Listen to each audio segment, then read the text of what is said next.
Okay, I've got the steering gear in my vise.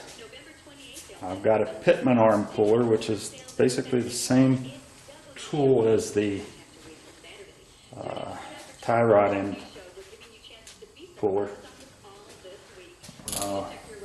only bigger. Got it attached, and we're just going to crank on this and hopefully it'll come out. Sometimes these are very hard and you don't want it to come out of the vise like that.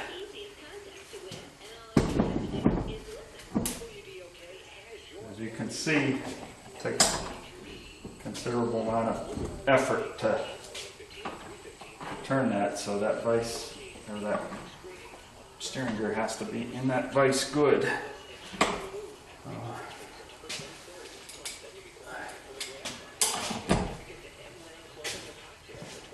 I'll try this one more time. Maybe I will then put a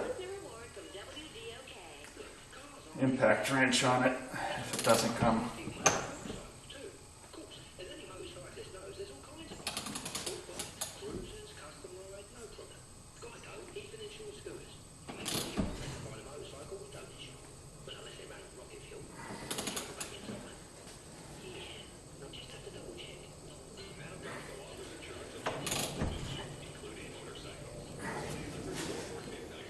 There's a considerable amount of pressure on that now.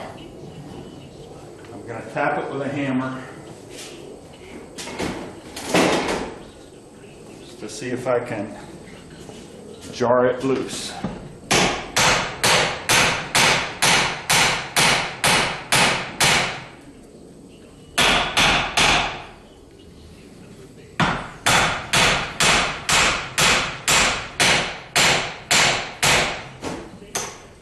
I've actually had this where I had to put a torch on it. What I did was I put pressure on it like so, and then heated it. When it got hot enough, it came off. I can't really tell if I'm making any progress on this or not.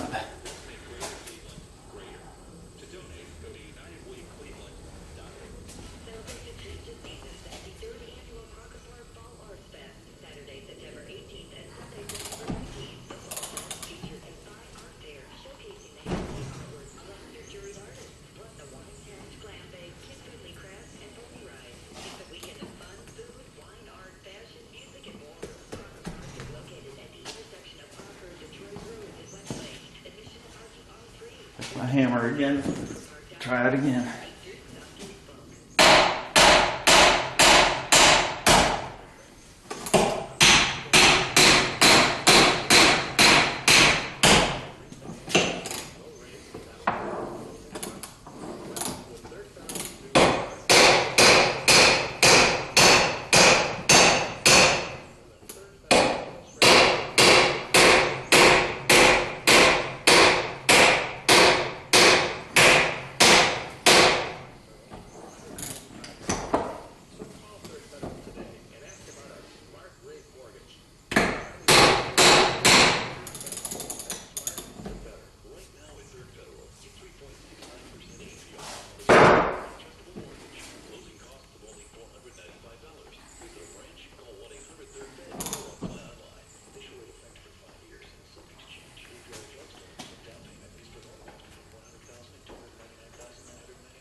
That bad boy doesn't want to come.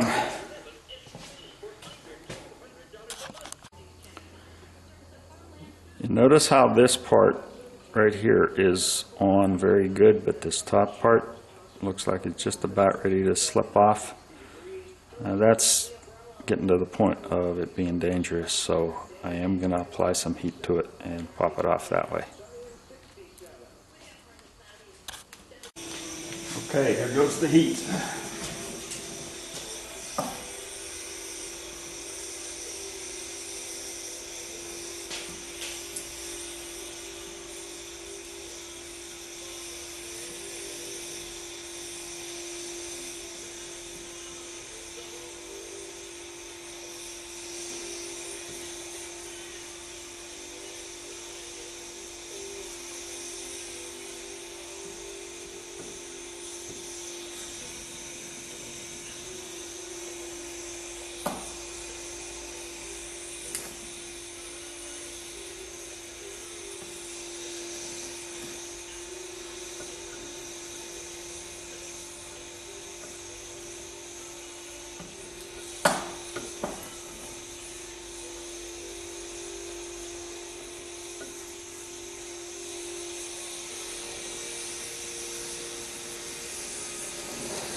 Heat always works, but it takes a lot of it.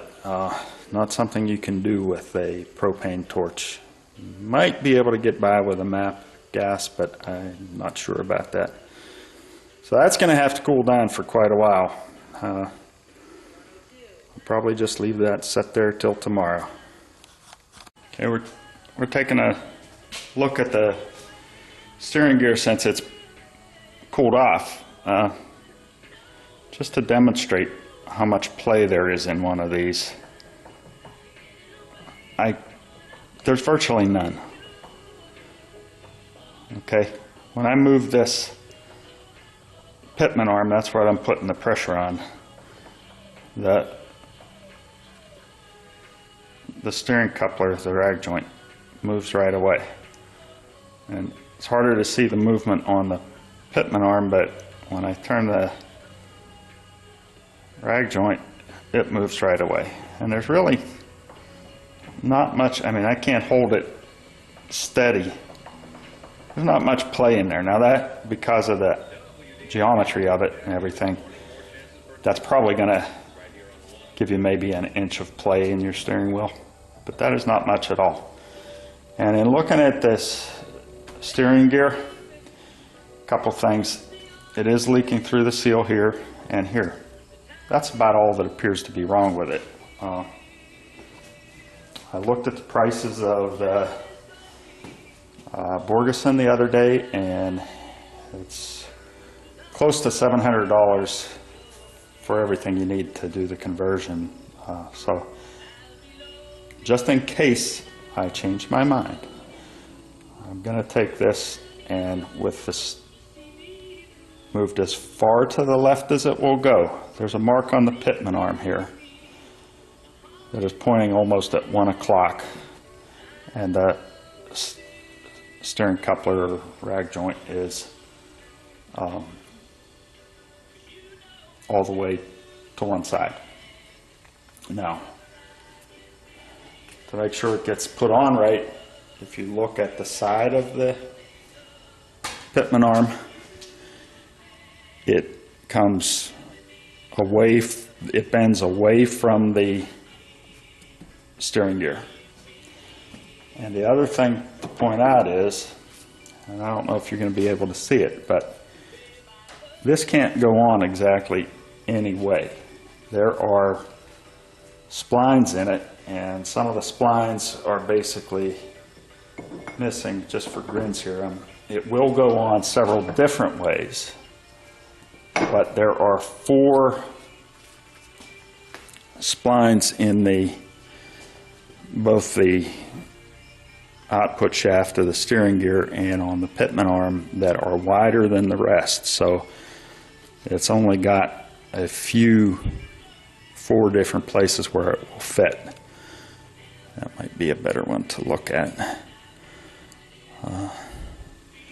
Very hard to see them, but they're definitely in there. There are 4 that are wider, and they will restrict the amount of places. So what I've said, this is the way this will go on the Pitman arm as far to the left when you're looking at it as it will go, and the mark at approximately 1 o'clock. And there's a better view of the mark that's on there. That was already on there. I don't know if some previous owner put it on there or whether it's standard, but it was there.